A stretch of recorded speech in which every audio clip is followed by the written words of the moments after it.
What's up, everybody? Welcome back to another episode of AskNick and the Q&A show. Thanks for tuning in. Today we're out of the studio, so you'll see a little bit different vibe, and it was a little bit of a quick Q&A. So thanks for being here, thanks for watching, and we'll see you in the next video. But his question was, when are you starting your big band? I've talked about this on and off for a long time. I have a bunch of arrangements, and now's as good a time as any to start brainstorming and getting things together. So we're in the beginning stages of some sort of project. I don't know what that project looks like, and I don't know when it will be. But I just was talking to a couple of arrangers this last week about working on some stuff, and I'll probably do some stuff, and I have some old stuff that I'll probably fix up. But I don't know what the timeline is on that, but that will be fun to put together. So we're going to try to put that together over the next, I don't know, year, 2 years. These projects take a long time. That is 100% for sure. So it's coming, but it might be a while before we get it totally together. Okay, from Wang Hao Wong, what's happening? How about the ghost note? Man, that's funny. You're talking about like a skip, or like a but like a grace note, a ghosted note.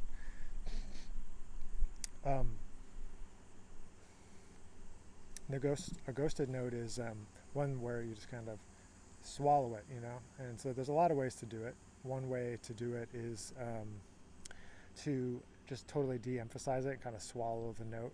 You still kind of like articulate it and move the air like you're doing the note, but you don't actually tongue it the same way as you normally would.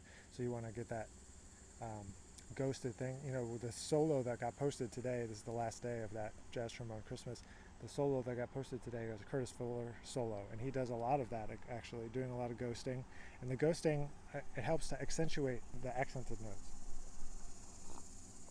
So something that I talk about a lot with my students is that sometimes we not only have to accent more, but we also have to take the unaccented notes and play them less. So in that case, a ghosted note is like the ultimate unaccented note, right? Because it's coming, you're like almost totally getting rid of it. You're swallowing it. And really, it's just a function of phrasing and a function of trying to de-emphasize a note. But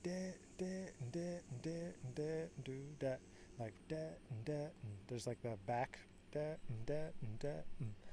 and it's like that's the ghosted note.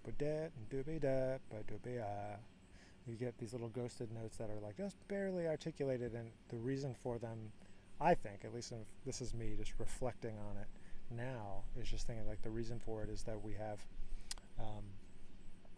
that it's to de-emphasize the note, it's to make the accented notes come out stronger, it's to really develop the phrasing and develop the flow of your vocabulary and your lines. So that's ghost notes. And so how to do them, if you don't know, is you just kind of swallow it. You kind of do it in your mouth, but not actually articulate it. It's kind of, you have to record yourself, all this stuff, these different things. Like what I mostly focus on with my students is to play various solos, various vocabulary along with the original recordings, and actually like try to match it exactly. And so that forces you, to person learning it, to actually go ahead and internalize that sound and figure out how to make it happen. That was something that when I was studying more with Wycliffe Gordon that we would do often, and it was often he would show something, or I'd ask a question like, how do you do this? He would do it, he would play it, and then he said, you just do that. And maybe I'm not trying to paint a bad picture. I'm just trying to say that you need to go on a search yourself and figure out like, oh, how do I do this thing? How do I actually make this thing happen? How do I actually just swallow this note? Or how do I actually do the ghosted note, So that's ghost notes. Okay, DJ's here. Hi, DJ. DJ is one of those people that's working on the big band record. We were just talking about it yesterday. No pressure, DJ. Okay, so he says, what do you think about the concept of sounding like yourself from a teacher's standpoint? This is a good question. Um, I think you can't help but to sound like yourself is honestly the answer. And so for me, it's not something I focus on with undergrads that much. It's something I never even thought of myself until later. Um, I think that uh, you have to go through the history. I don't know. Like you can't come out as an informed improviser, an informed musician without having an understanding of what's come before. And I know DJ knows this and he's well studied, but there's an inevitability that you're going to sound like yourself. Even my friend, I won't say his name, but I had a friend in college who, like, in high school, transcribed a lot of only one person, really, really, really intensely, and he could sound very, very similar to that person. And but he still sounded like himself. He never did. He never sounded like JJ. He was JJ, so he was transcribing a ton and ton of JJ, and he had all this stuff down of JJ's. But then when he went to play, it was JJ plus him. So as you develop your base, of the things that you're interested in, I think I don't care really what somebody sounds like. I want them to sound the most like themselves, which kind of goes against what I just said, but not really, because I want them to get the fundamentals of the masters of the music in a way that's like, okay, can you play like this person? Can you play like this person? Do you know how to play in this style? Do you know how to play in this style? Just so you can function as an improviser, as a musician in 2020 and beyond. Obviously, maybe not so much in 2020, but maybe in 2021.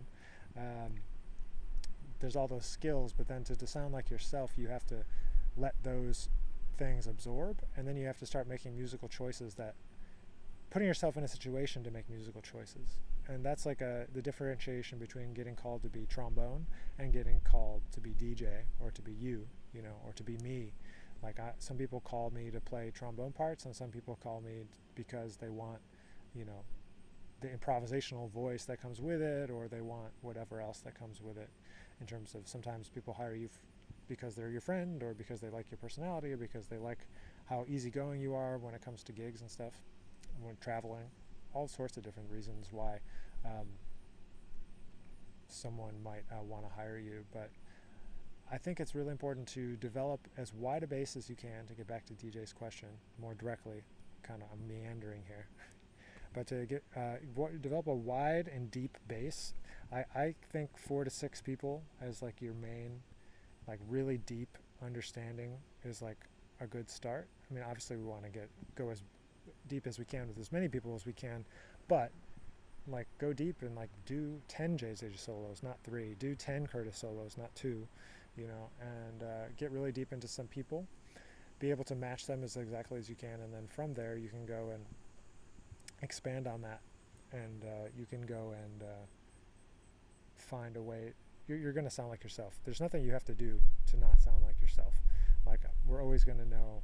There's just certain things that the way you play, you can tell. I can always tell which students are which, without having to see, right? I know when it's you, DJ. I know when it's other students. There's just like little phrasing things, little sound things. So I don't really focus on that too much, of like, you have to develop that sound. It's just, you develop to a point, and then you can start making choices about the things that you like. And by embracing the things that you like, you'll lead yourself down the path to end up sounding more and more like yourself, kind of naturally, without having to force it too much, which I think is for the best, because if you try to force it, that you end up making choices that sacrifice the music, to me.